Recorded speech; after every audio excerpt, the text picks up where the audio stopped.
Magandang buhay mga kamami! Win here and welcome to our kitchen. Mag-share kami ngayon ng isang napakasarap na recipe na pwede pang merienda, ihanda sa handaan o kaya naman ay pang negosyo.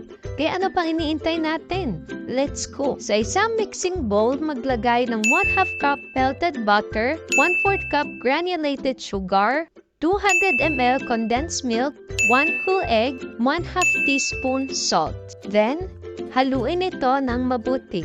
After mixing, add 1 cup desiccated coconut and mix well.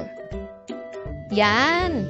Ganito dapat ang magiging consistency ng ating mixture. Next, ilagay na natin ang mga liners sa macaron molders. After that, ilagay natin sa piping bag ang mixture. Make sure to twist and squeeze the piping bag para makompress ang mixture for better piping. I-pipe na natin ng dahan-dahan ang mixture sa mga liners.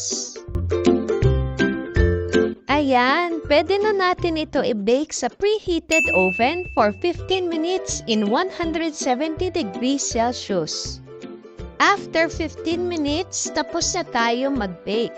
So now, we will let it cool down first for a few minutes. Once cooled down, pwede na natin i-unmold ang mga ito. O, diba? Ang ganda ng final product.